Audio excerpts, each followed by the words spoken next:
Excellencies, colleagues, and friends, I would like to welcome you all to the second installment of what has become our annual Carnegie Middle East Conference that looks at unfolding developments in the coming year. I would also like to acknowledge John Buimaster for a generous donation to the conference. To say that the year 2017 has surpassed our expectations is perhaps an understatement. No two key issues are impacting the region more clearly than the Saudi-Iranian rivalry and the more recent US announcement or US President's announcement on Jerusalem. To start with, the Saudi-Iranian rivalry is destabilizing the region more than ever before. Yemen is one such example where the ongoing conflict is causing a horrific humanitarian tragedy. Over 20 million people, 80% of the population, are in desperate need of assistance. 10 million are in need of aid just to stay alive, mostly women and children. The cholera epidemic in Yemen has become the largest and fastest spreading outbreak of disease in modern history, with 5,000 cases a day and at least 600,000 children likely to be affected this year. These disastrous consequences are a sign of how impulsive regional confrontations are unfolding as Saudi Arabia attempts to counterbalance Iran's growing influence across much of the region. This rivalry is also creating a new map of unusual alliances, which are further polarizing. This includes the growing rapprochement between Gulf countries and Israel. The recent visit by a Bahraini delegation is just one example, and this is meant to counter a common enemy. Such alliances have significant implications for future prospects of peace in the region, particularly for Syrians, Palestinians, and Lebanese, perhaps. This polarization is also shuttering down spaces for dissent and pushing out anyone not aligned with one side or the other. It is making it impossible for alliances to take place on the basis of fundamental principles and the rights of citizens of this region to freedom, justice, and equity. Being simultaneously with the rights of Bahrainis, Palestinians, Egyptians, Yemenis, Libyans, Tunisians, and Syrians is a gargantuan task. Parallel to these polarized arenas of politics, a wider crackdown on the fundamental political and civic freedoms is taking place. This is perhaps most evident in Egypt, where human rights abuses and the new NGO law render dissent almost impossible. While Egypt does face, indeed, security threats. According to international human rights organizations, the police and national security officers use torture and enforce disappearances against both criminals and political opponents alike. Meanwhile, as everyone celebrates the end of ISIS, at least for now, the destruction left in its wake is massive. Over the past year, 3 major cities in Iraq and Syria were reduced to rubble. Aleppo, and this week marks the first anniversary of its fall back into regime hands, as well as Mosul and Raqqa. In their wake, they leave a social fabric ripped apart and governance mechanisms based on exclusion rather than inclusion. At the same time, as Baghdadi's caliphate has evaporated, Hamza bin Laden, Osama's son, and Al-Qaeda's rising star aspires to continue his father's legacy. In Syria, an ongoing Astana process, which to a great extent has displaced Geneva, is replacing the much-needed political transition with de-escalation, as if the conflict had been solely a military affair. Sieges continue in eastern Ghouta, a mere 72 kilometers from where we are today. And with Assad in power, refugee flow is unlikely to be reversed, and reconstruction will be a long time coming. For host countries like Lebanon, Jordan, and Turkey, This means finding ways to address meaningfully the needs of populations who are not going home anytime soon. Where does this leave us? We'll continue to hold on to the Tunisian experiment despite the difficulties it is facing, as the only and one potential success story of the Arab uprisings. But beyond the headlines, there is also the reality of multiple axes of resistance among civil society activists and organizations, from Palestine to Egypt to Lebanon to Syria to Bahrain to Yemen to Tunisia, among many others, where today's generation have gone beyond political and nationalist slogans to fight for their fundamental rights as citizens. However, we also know that we will be facing an equally, if not more difficult year, one in which political and religious hardliners have become more emboldened, partly enabled by President Trump's announcement on Jerusalem. It is also a year where autocrats and dictators will continue to occupy center stage, and a year where a sense of impunity amongst rulers in the region will expand as some accused of committing war crimes and crimes against humanity try to creep their way back into the international family. But for this, and so much more, I leave for my Carnegie colleagues and Carnegie friends who have come from around the world to share their insights with us today, and for our dialogue with Lebanon's Prime Minister, Saad al-Hariri, who will also unpack the challenges that Lebanon in particular faces today. Thank you very much. I'm going to call on our Vice President, Dr. Marwan Muasher, for some opening comments.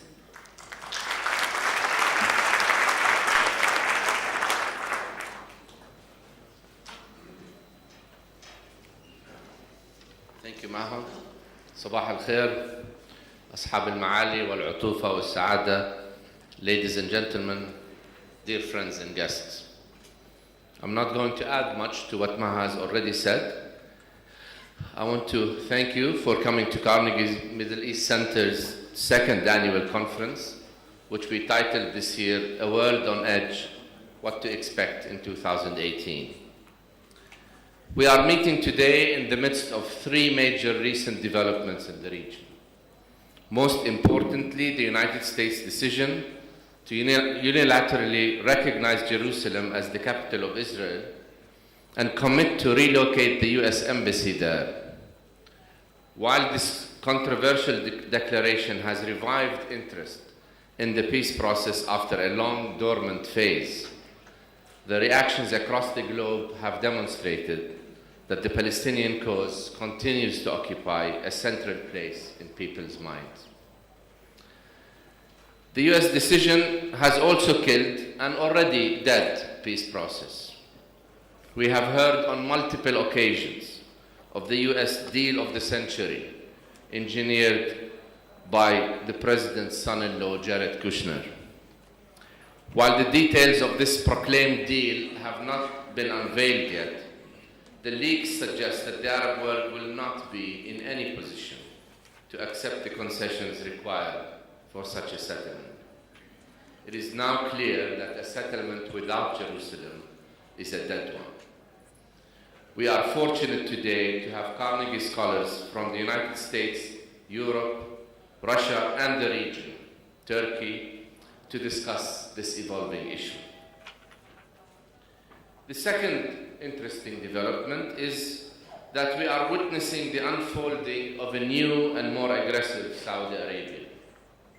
If the end of the rentier era had eroded Saudi Arabia's financial clout in the region, this has been somewhat offset by a very aggressive regional foreign policy, which is suffering setbacks in Qatar, Yemen, and even Lebanon. However, this is far from over. What are we to make of this new Saudi policy is a question that I'm sure we will discuss today. And the third issue concerns Daesh that Maha alluded to. The Russians have already declared the defeat of Daesh in Syria. The Iraqi government did the same 2 days ago. And just as last year's conference here had predicted that 2017 will see the end of ISIS military control in the region, the question of the aftermath is as significant. So far, the end of Daesh has not been followed by any political or economic reform process in the region to prevent many of its marginalized youth from following such radical organizations. And if this is not done, are we to expect the rise of other radical groups in the same way that the demise of Zarqawi led to the emergence of Daesh in the first place? Today, Carnegie scholars from our 6 global centers, including Beirut, will convene in this annual conference to tackle these important issues. Once again, I welcome you all, and I look forward to our fruitful discussions today. We are going to move immediately to the first session and end it at 20 to 11 sharp, so we can receive the Prime Minister at 11. So with that, let me call to the stage Elizabeth Dibble, our Chief Operating Officer at the Carnegie Endowment, Jarrett Blanc, Senior Fellow in the Geoeconomics and Strategy Program, Sinan Ülgen, a Senior Fellow, and Tomáš, the Director of the Carnegie Europe Center, all from Carnegie. So if I can ask you to join the stage, please.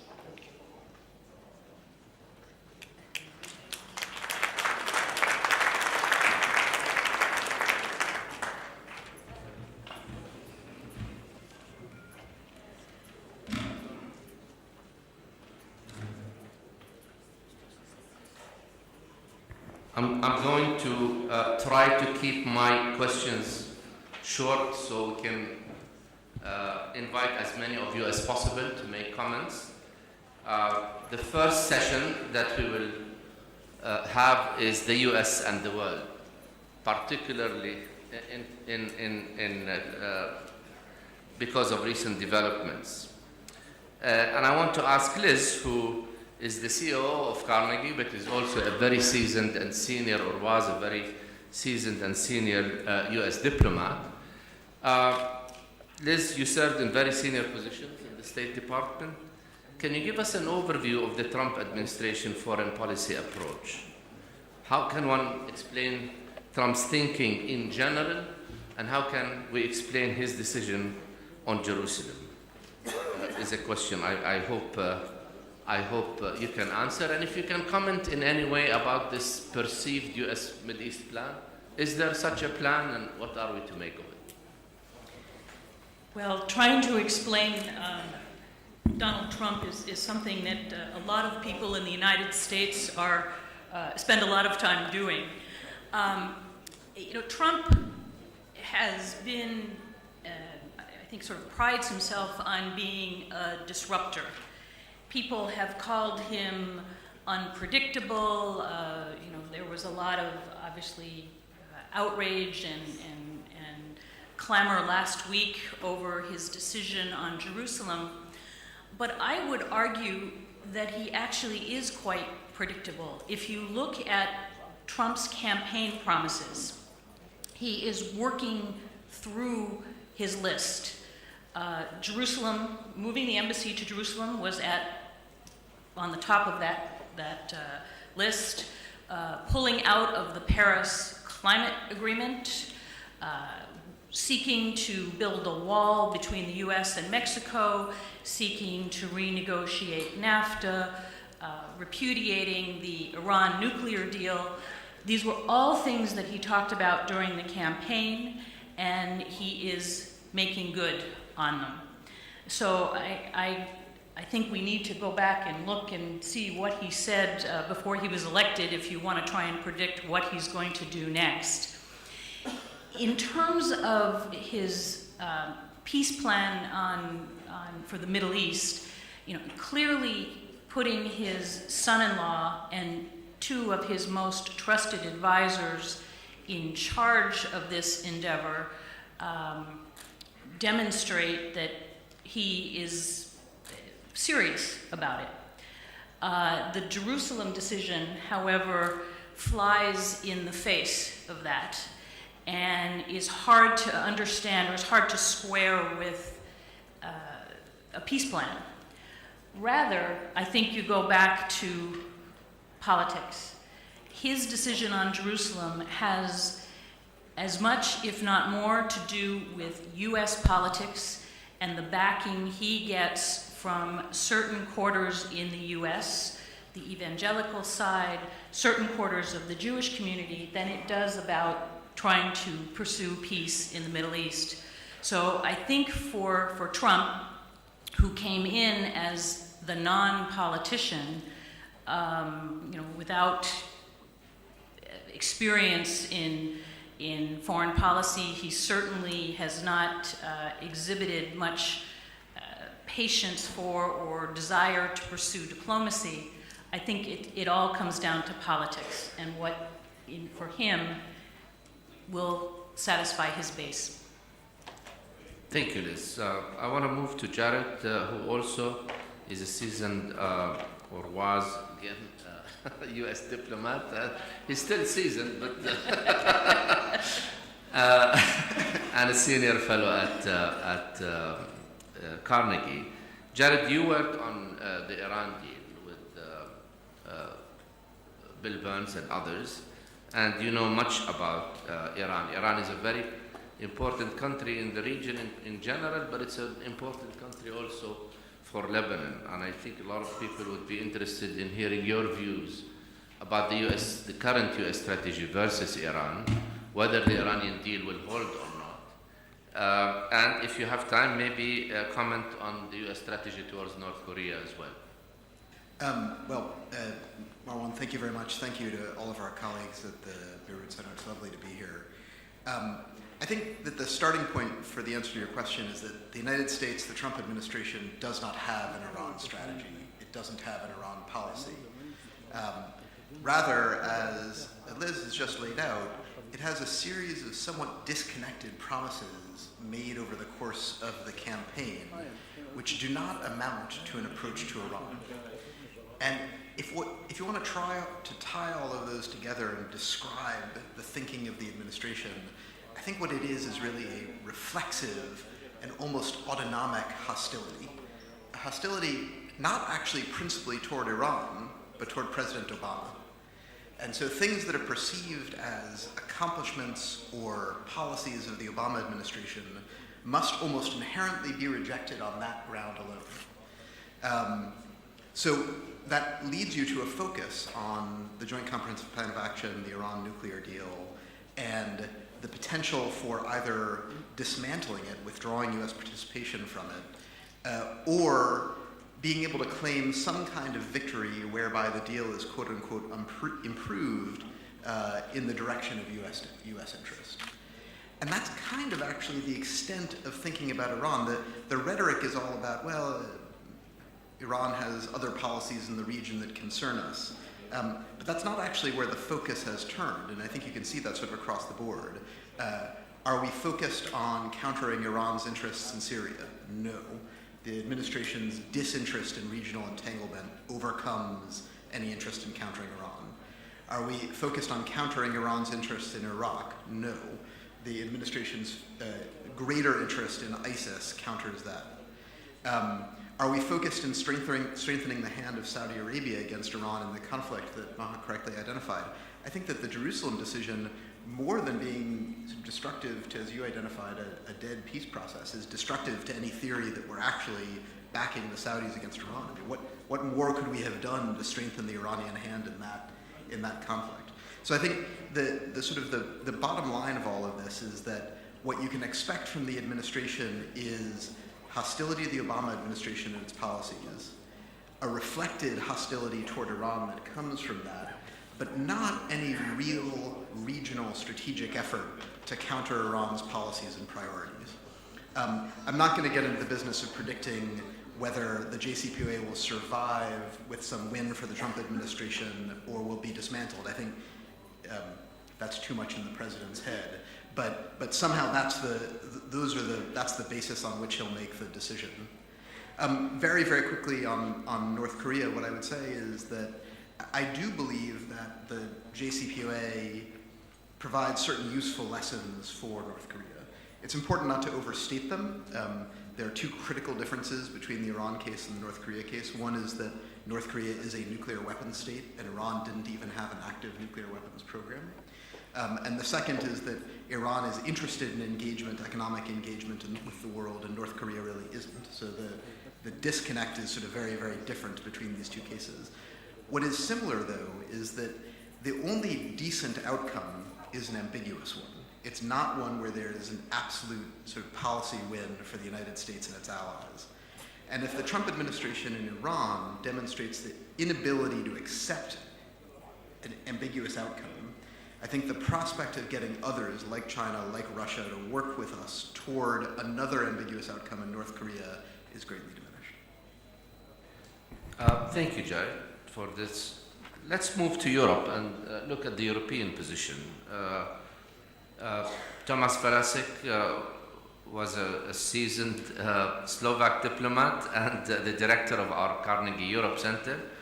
How does the view look from Europe, Tomáš, particularly on the Jerusalem question? We are seeing sort of a bold European position against the move.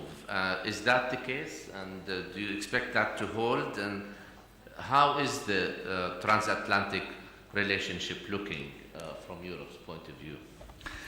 Marwan, I understand the yearning for simplicity. What is the one European answer? But I will disappoint on Jerusalem and on the broader issue of how we relate to the United States. There isn't one vote on Jerusalem. It's close to it, and I'll come to that at the end of my remarks. But let me first make the following point. When you think of the global responses to Trump as essentially falling in 5 categories, and I'll lay them out in a second, Europe is somewhere in 4 of those 5. You have those, to go quickly through the 5, you have those who you might call the profiteers, those countries in the world that actively welcome the retreat of the United States from the global role it has come to play, and they may have actually helped to sow discord in the United States that has forced the retreat to become a reality. I would put North Korea and possibly Russia in this category. You have those countries, the second category, who don't necessarily take a view. They may be coming at it with a schadenfreude, they may be coming at it with a regret, but they take the US retreat as inevitability. They are the movers on crowd. They are moving on to fill the vacuum that the United States is creating. You have the third category, the strategically landlocked countries that, often smaller countries, not necessarily geographically landlocked, they just don't think much about the United States and don't think much about the global order. They should, because if the liberal and security order that the US has long underwritten goes away, we will all be impacted. But you have countries whose mindset doesn't go far beyond the immediate neighborhood. And that's another category. And you have those who are joined at the hip with the United States. South Korea and Japan in the category for reasons of security, for irrespective of whether they like the given president or not.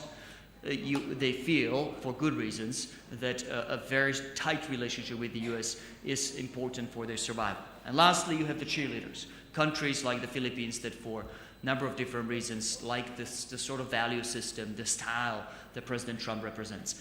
If you apply this matrix to Europe, you will find that we probably tick 4 of those 5 boxes. The one thing you will not find in Europe is the cheerleaders, the countries who have actively welcomed or actually worked on the US retreat from the global role. That's not part of our value system. But you will find countries that are whether we regret or not, simply moving on. And you see just today, as we speak, President Macron presiding over the countries that have ascribed to the Paris Climate Change Accord, for the good reason that the French government has come to the conclusion that irrespective of what the US president says, this accord is important to our survival, not just as French survival, but all of us, and therefore are moving on. You find a number of smaller countries in Europe that fall firmly in the strategic landlocked category, who just don't think much about the United States, and they're focusing most on the immediate borders. You have quite a few countries, particularly in the Baltic and on the Russian border, who are firmly in the joint at the hip category, similar to Japan, similar to South Korea, for reasons of their own security, for reasons of their self-survival. Irrespective of who the president in the United States is, they will seek to be close to the United States because their own survival in case of an armed attack depends on the alliance with the United States. And you have some rare cheerleaders. I mean, you have seen that in parts of Europe, including in Hungary some hope that President Trump is close intellectually and in terms of the value system to the sort of things that the government in Hungary and to a lesser extent in Poland have been saying. That's not necessarily love that has been reciprocated. How did this play out on Jerusalem? I think Jerusalem falls firmly in the category of problems where most European countries, with one or two exceptions, Hungary is one, would have lined up in the moving on crowd, which means that irrespective of what the president says and does, there's belief among 27 of the 28 European governments that the present policy has served the Middle East peace process better than the new one that the US administration is espousing. So ironically, they are moving on by sticking tight to the policy as there has been for the past few decades. Before we move on, I'm reminded that في أجهزة ترجمة فورية للي بيحب يتابع بالعربي موجودة بالخلف. مش هيك غنوة؟ Sinan, Turkey-US relationship. It's already strained. But again, if we want to project into 2018, what would you say the relationship will look like, and why does it matter for the region? Well, for the sake of being simplistic, let me just say that now when we look at that relationship, what we can say is that now there's a total collapse of trust between Ankara and Washington. And that will have implications for not only for the bilateral relationship, but also in terms of trying to strategize jointly for the many challenges facing the region. The relationship has had its rough moments in the past: the Cuban Missile Crisis, Cyprus intervention, the refusal of Turkey to allow US troops to use the Turkish border before the Iraqi war. But never, ever, we have seen such a total collapse, erosion of trust between the two allies in NATO. We did some polling just to give you some figures before I came here. And the share of Turkish people who now look at the US favorably is down to 2%. 2%. We've never seen that before, historically. Even in the worst years, 2003, Bush wanted to intervene in Iraq. Never seen that. 65% believe that the US is a hostile country. 33% have no clue. So that's what we're looking at from the public opinion side. And this is essentially driven by two dynamics. The first one, both sides have some justified grievances in terms of their relationship. When you ask Turkish authorities, they will tell you about the lack of empathy on the US administration regarding the Ülgen case, the decision to provide arms to the Syrian PYD, of course the Jerusalem decision, and a number of others. There are also some justified cases of grievance from the US side. But what compounds this are two other additional factors that we had not seen in the past. One is really the very acute level of political rhetoric that has tended to instrumentalize these differences, and this is particularly true for the Turkish leadership. And the second one is the difficulty to have an open and conversation with the US counterparts. When you talk to the Turkish authorities, they will tell you how difficult it is to capture the attention of this administration, to find the right people to talk to issues like Syria, the post-IS phase in this region, in a way that would allow for long-term strategizing. So when you put all of these together, you actually reach a situation which is rather unseen. And that will necessarily become a handicap going forward in terms of how these two allies can actually cooperate, whether it's about the future of Syria, whether it's about the new state of affairs of the Islamic State, whether it's about containing Iran, and certainly about the outcome of the decision regarding Jerusalem. Failed to mention that Sinan also was a seasoned Turkish diplomat, a senior fellow at the Carnegie Europe Center, and the head of a major think tank in Turkey. I think we've only managed to maybe whet your appetites, and in the interest of time, I'm not going to monopolize this conversation and open it up for questions. I would ask that you identify yourself, please make it a question and make it short. And we can maybe take 3 or 4 at a time so that we have a chance to involve as many people as possible. Dr. Haddad. Where are the microphones? Yes, if you... Sami, one second for the microphone. And if you can direct the question to the panelists you want to answer. Sami Haddad, I am directing my question to Sinan, if I may call you Sinan. I'm interested in your description or appreciation of the relationship between Turkey and Iran, especially when it comes to the Syrian war. Thank you. Mr. Shamsuddin. Thank you. Ibrahim Shamsuddin. I have 2 questions. First, about the potential possible policy of Mr. Trump.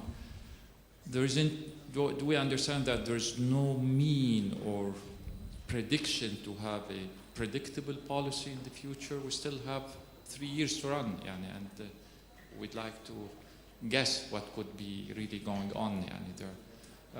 The second question is also to Mr. Ülgen.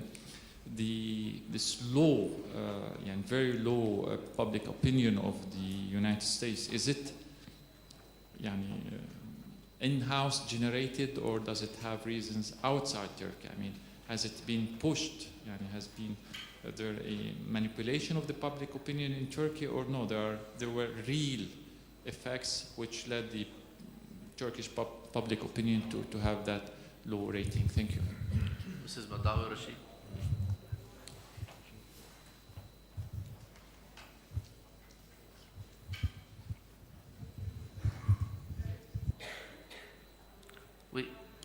Madawi, just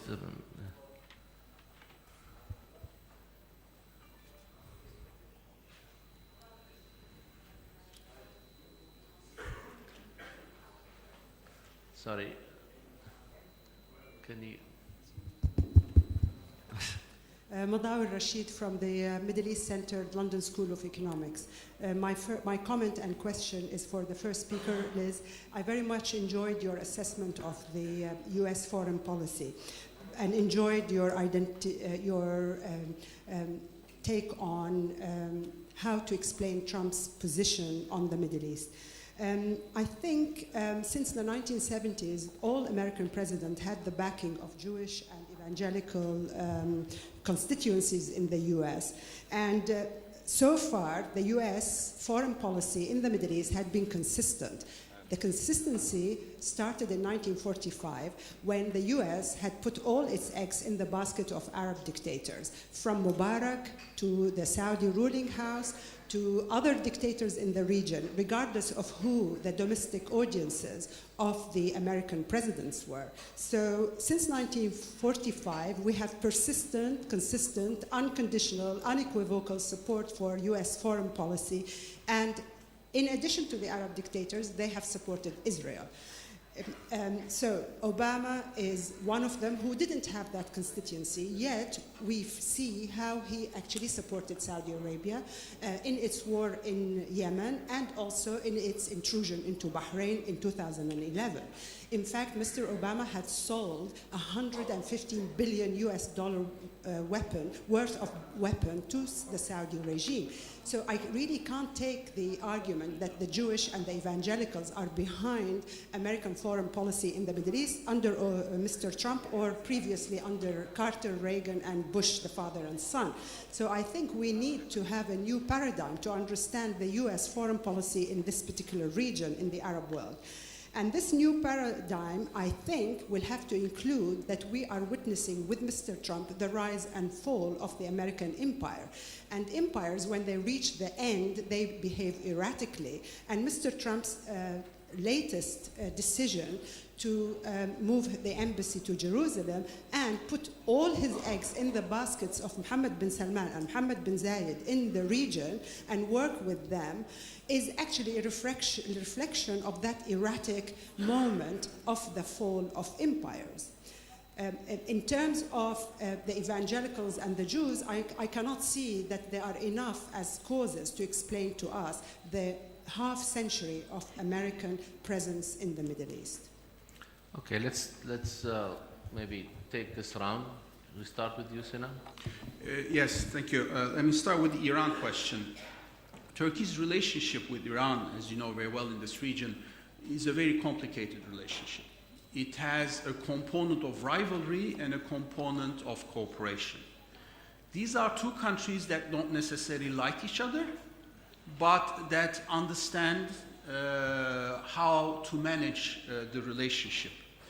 Just to give you a rather interesting fact, Turkey and Iran have an unchanged land border since 1639. That is, the longest period in this region for a land border that remains unchanged. And that already tells you about the nature of the relationship. Now, coming to more modern times. On Syria, Turkey and Iran and Russia have established a partnership, essentially, and there Turkey had to go into that partnership with some unnatural allies like Moscow and Tehran. Turkey is a NATO country, but it had to structure this game essentially because of a lack of appetite from the standpoint of its own traditional partners in the West to intervene more heavily in Syria to accelerate a return to normalcy. At the end of the day, this is what Iran, Russia, and Turkey did together through the Astana process, which happened to be the only initiative that yielded concrete results on the ground, whether we like it or not. And I think that's how we should view the relationship with Iran. It's not on Syria, it's not just Turkey and Iran, there's also Russia, and Russia is a major player. So it's essentially a tripartite agreement that has yielded some results, and that will, I think that's the only game in town so far, unless we see a surprise in Geneva. On the US relationship, I've tried to highlight that a bit in my speech. There certainly are justifiable grievances from both sides that have tended to produce this outcome. But that's not the only thing. Normally, in the past, when we've had differences with the US, the Turkish government and Turkish diplomacy did actually implement a rather cautious policy of trying to prioritize closed-door meetings, diplomatic solutions to problems. That has changed. But that's not just unique to the relationship with the US. That's what is, now characterizes overall Turkey under Erdogan.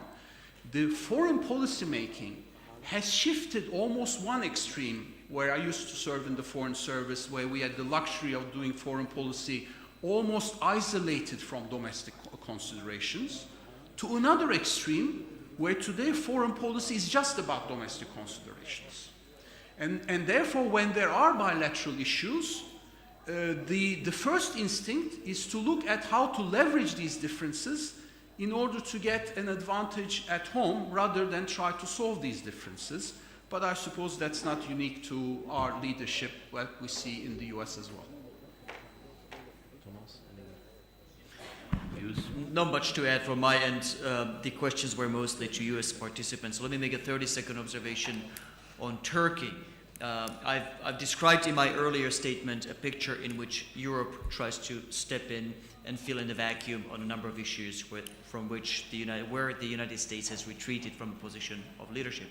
Sadly, engaging Turkey is not one of them, because of course the collapse in Turkish-US relationship that Sinan described so eloquently, and the numbers are shocking, has coincided with a profound crisis in in Turkish-European relations at the same time, for reasons that have something in common with the demise, I think, of the US-Turkish relationship, and that being a change in the Turkish foreign policy of a sort that Sinan has described, but also have a lot to do with the dynamics of European integration, this sort of sense of enlargement fatigue that has settled in Europe, in a sense that Turkey just may be a bit too different to ever join the European Union. That is an issue on which Sinan has actually done some of the best writing for us, so I'll defer more subjects to him, but let me simply wrap up on the point that sadly, again, the keeping Turkey anchored to the West will not be one issue where Europe will do the anchoring and will do the stepping up to fill US void. Sadly, we have a crisis in relations with Turkey of our own. Liz? If I could predict where we're going to be in 3 years, I think I'd be a very wealthy woman. All I can say is that President Trump has stated over and over again that it's America first.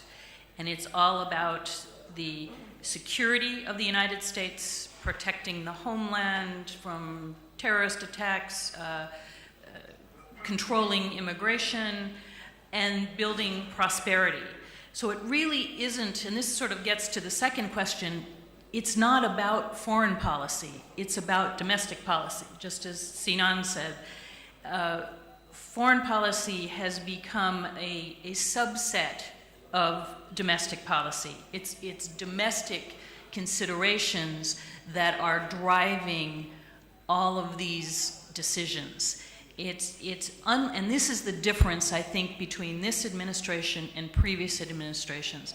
I mean, the Jerusalem Embassy Act has been in effect for several decades, and every 6 months, like clockwork, the provisions have been waived, because once administrations, presidents came into power, they realized that the situation was a lot more complicated and it isn't black and white. That's the difference now.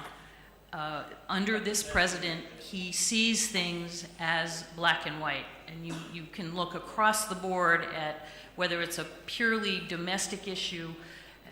We just saw yesterday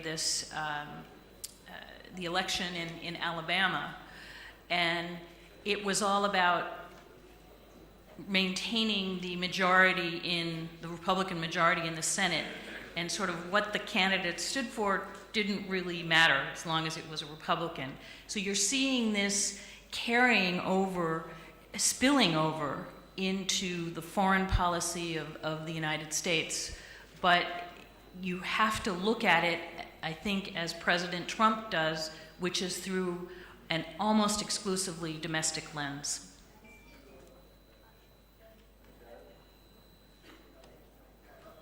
Very briefly said, related to Iran and Turkey, because I think that the relationship between Iran and Turkey casts some light on a misunderstanding in U.S. policy toward Iran in the region, which goes back a generation or two. And that is that Iran is actually a fairly normal regional power that largely plays by the rules of the region. And that it's not hard to understand how Turkey, another regional power, is able to find ways to compete and find ways to cooperate. Because we have tended to sort of treat Iran as something wholly different, I think it has colored our policy in a way that's deeply unhelpful to U.S. interests and to regional stability. All right. Let's take maybe questions in the back. Yes, please. Yes. If you can wait for the microphone, please. Hello. Yeah. Yusuf Hussein. I have one question. It's quite interesting to talk about Iran, Turkey, and Russia at this point in the Middle East and the United States. The underreported, underanalyzed, misunderstood role is the Israeli role with the Russians, and how close that role is, and how does that role, which is obviously at loggerheads with what the Iranians want, and to a certain extent with what the Turks want, complicating or driving the picture. So, I mean, I know that this is outside the scope of the discussion today, but if there is anything to be added to illuminate the dimension, the Israeli dimension to the existence in the region, I think we would be remiss to only get angry with the fact that Jerusalem has been recognized by the United States, as opposed to the fact that the Russian-Israeli relationship is a very close one that's highly underreported. Thank you. Yes, please. I want some women to ask questions also. I can't see any. Well, okay, great, yes. Okay, well, I have a question, but also a remark first. All the four esteemed scholars described a very confusing policy of the United States. Elizabeth says disruptive. Jarrett talks about Iran and a confused policy towards Iran as well. Then we move to Europe, and Thomas says there are 5 or 6 different responses from Europe. Finally, we have a major problem with Turkey as well. So is this confusional and confused policy intentional, or is it just a function of what it is, an existentialist situation? And what are we going to make out of this for an intelligent, analytical politician or human being or whatever? Is it just a function of Mr. Trump? But Iran, we've been dealing with Iran since 1979 and even before. Likely with Turkey, likely with Europe for ages now. Okay. Yes. Fabia Midman from World Forum. I would like to say that it is impossible not to see why the US interests in the Middle East are diminishing day by day, except for some spots that still have some petrodollars left. It seems that the policy of Mr. Trump is to agitate, so conflicts are going on all the time, and he can ensure the sales of weaponry. The problem is coming from Europe myself. We wonder as taxpayers, how long can the European go on paying for the mess that this strategy has been? A strategy of continuous conflict, continuous wars, putting the Arab region, no matter how educated or not they are still in trouble, they are not to be understood, etc. It is going to go on as long as there is money left. Before it was the interest for oil, but with shale gas and so on, the oil has become secondary, and it will impoverish all these nations. That means the interest, the economic interest of the US will decrease by day. But the bill at the end is going to us in Europe. We clean up afterwards. Thank you. You have any solution? Please.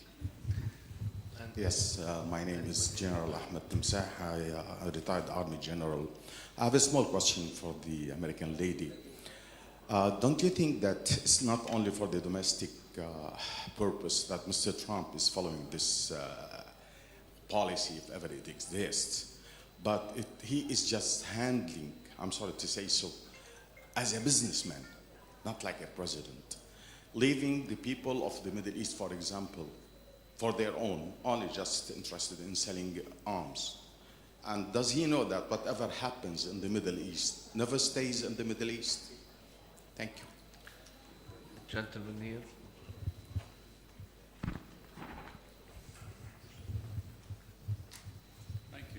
Thank you.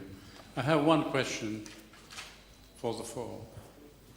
How do you think the Arab nations should react to Mr. Trump's decision? Thank you. All right, let's take this round. I want to add a question that has been on my mind for a long time, but I don't see anyone addressing it yet, maybe because we didn't ask it. But that concerns the effect of the oil prices on both the region in general and on the US region relations in particular. Oil prices have, of course, been on the decline. They are not expected to rise again. We might be witnessing the end of the rentier era in the Arab world.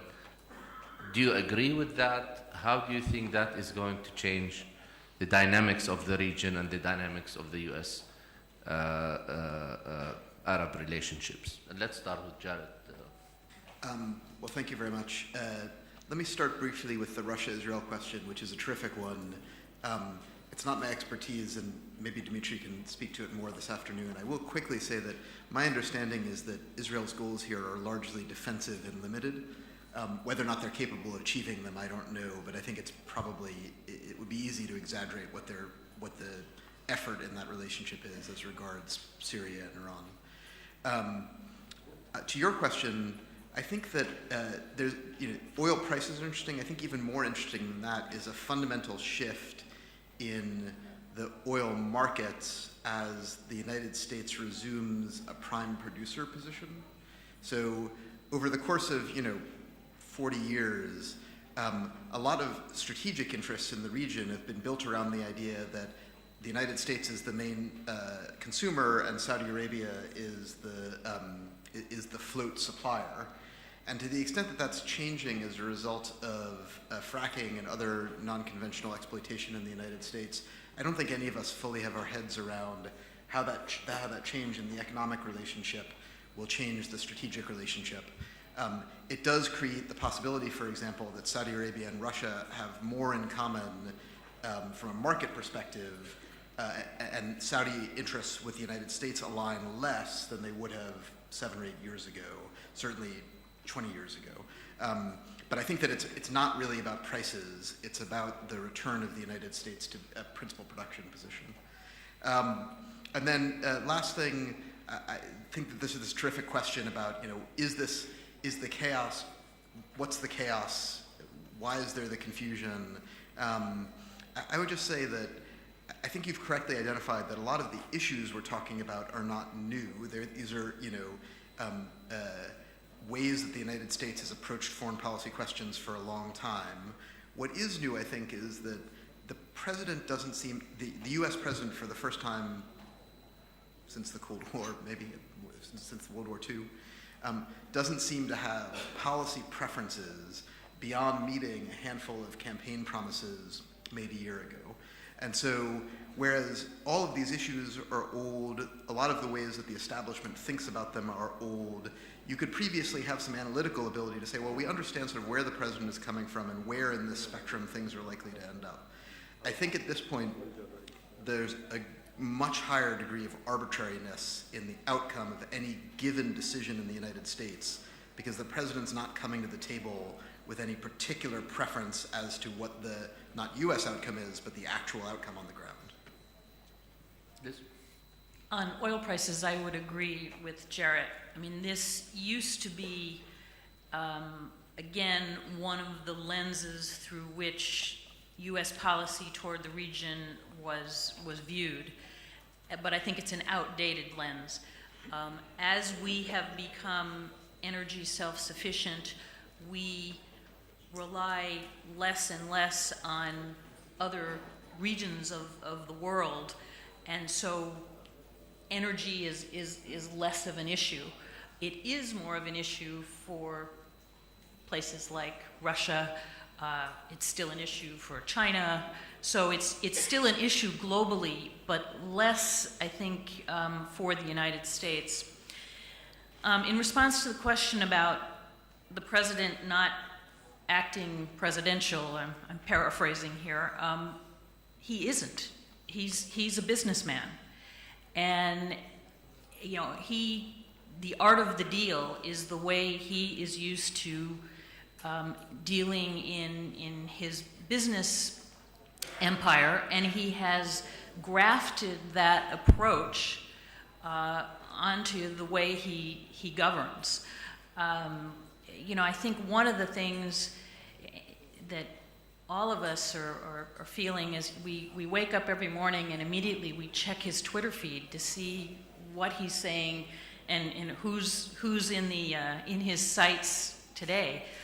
And some of the things that he has said, many of the things that he has said, if you think back a year ago, and if President Obama had said, 1/10 of what he said, there'd be worldwide outrage.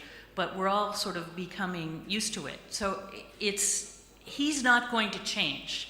I don't see now that he's president that all of a sudden he's going to become, presidential in the way that we think of this. So we have to just get used to it. Do you care to comment on the Israeli-Russian angle at all? Yeah. This afternoon we have a whole session on Russia, and I'm sure Dmitry Trenin, who knows much more about this than I do, will comment on this. But Russia and Israel have many common interests, and I think both of those countries have demonstrated a willingness not to sort of take a blanket approach toward dealing with other partnerships. It's almost a much more transactional relationship. And if you think of the Russia-Israel relationship as a Venn diagram, the area of overlap is quite great. There are major areas where there is an overlap, but I think with, especially with Russian immigration to Israel recently, in recent decades, you have much more of an affinity there than you would have seen in the past.